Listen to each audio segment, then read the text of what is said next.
All right, she should have been a vet, guys. A veterinarian. She studied veterinary medicine in Cuba.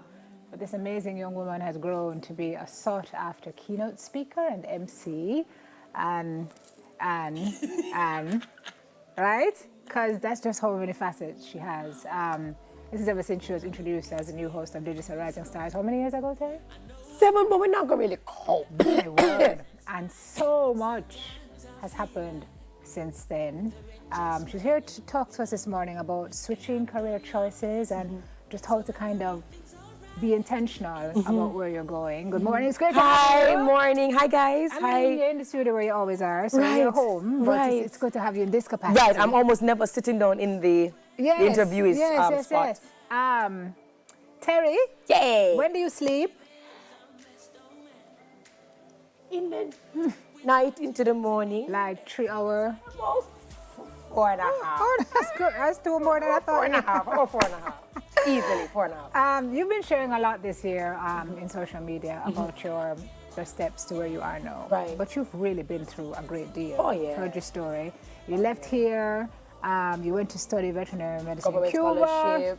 Absolutely. Come back home, ready to practice, and this veterinary medicine is not accredited. For those of us who studied it in Cuba, not accredited. And so if I wanted to really pursue it, I'd have to go and do extra years in Trinidad and Tobago at the UA St. Augustine, or I'd have to go to Alabama at Tuskegee University. And I was just like, negative. Absolutely not. Yeah. I'm already broke. I came home as a broke student, as most of us do. And now I just wanted to hit the ground running. And my mother looked at me in the parking lot and she's just like, what are you going to do? This has been your passion. It's been your love. You've done everything that you could possibly do. And I just said, Mom, maybe this is just not.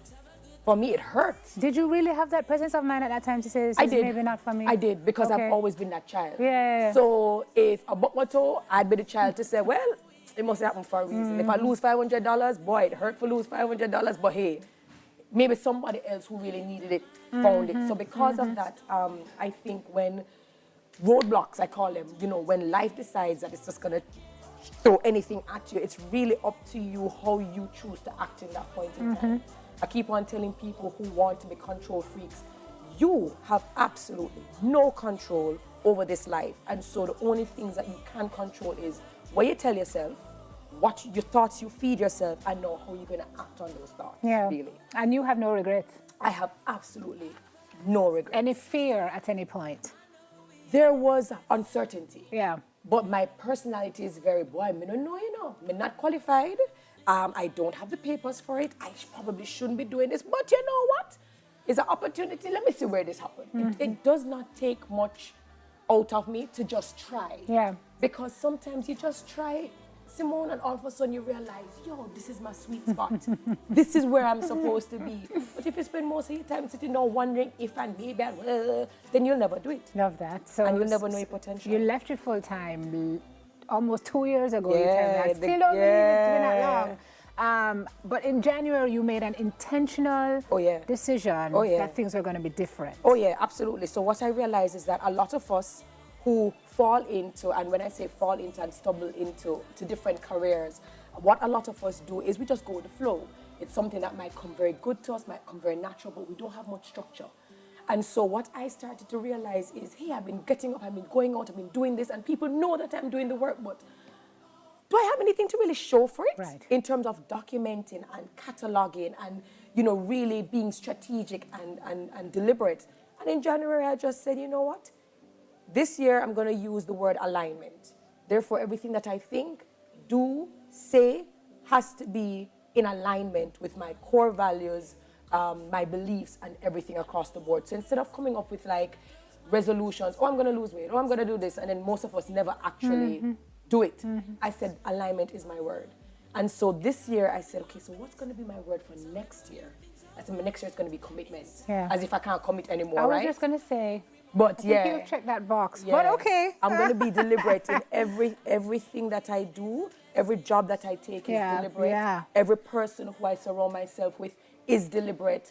If everybody isn't aligned, I just don't have no time or energy to waste in that space. Yeah.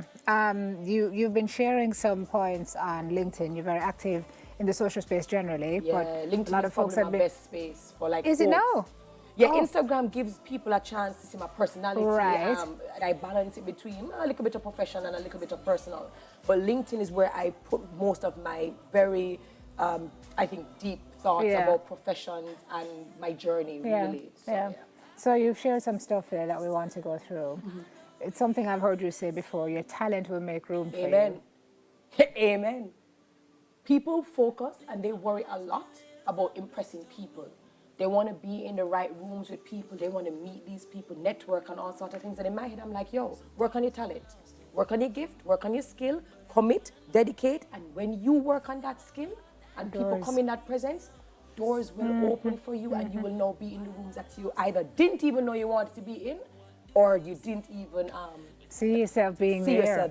Your potential is yours to acknowledge. Your power is yours to claim. Absolutely. Opportunities don't always present themselves in the way you think they will. Yeah. That one is interesting. Yeah, because we're very stuck on, this is what we come to do, this is what I want to do, this is what I have to be. School system helps with that as well. They streamline it into thinking, this is all you can be. Yes. And what I'm saying is that other little opportunities come, people tell you, yo, I think you might be good at this. If a lot of people keep on telling you something, listen, it might be something that you could work Love on. that. Grasping opportunities no matter how small. Change is called for innovation, and innovation leads to progress. I know you read whole heap. You tell me now, you joke now that you're being paid to learn. Yeah. Because everywhere you go, you pull something. I absorb, which is why I'm deliberate in where I go. Correct. But I try to read at least a book every 3 weeks thereabout. Yeah. How was that Malcolm Gladwell? So good. Okay. But Outliers is still my favorite. All right. Choose to approach challenges with an open mind, and don't be afraid to upgrade and sharpen your skills. And don't be afraid to fail. Yeah. Jesus. Make mistakes, get over it, brush yourself off, keep it moving. Don't worry about what people have to say about you failing. Just learn from it, move on. But I think the biggest takeaway as we wrap it up for me this morning from you is to be open to what life has to offer. Receive. Yeah. You're not one-dimensional. We're all multidimensional. So stop treating yourself like you're only meant to do one thing or be one thing. Be more, do more. Yeah. You're off to Singapore soon. As a speaker, I'm so happy. I couldn't. And I tell you all about it. Yes, when you come back, we're going to come back. Let go the fear, how to embrace pursuing a new dream. Terri Karelle Reid, pursuing hers. Doctor, by the way, let me just put that in there. And maybe one day you will see her vetting. Because I don't feel like she finished. Of course, of course. Thank you so much for being here with us this morning. Always a pleasure. Girl power. To have you, yes, man. Meet a personality and with useful tips on trusting your unique journey. Up next, she is the third woman in a row to win the prestigious Press Association Journalist of the Year award. Raquel Porter from the Jamaica Observer is stopping by to have a chat. One more girl with a whole heap of power coming up after this. Soon home. I might be a journalist, you know.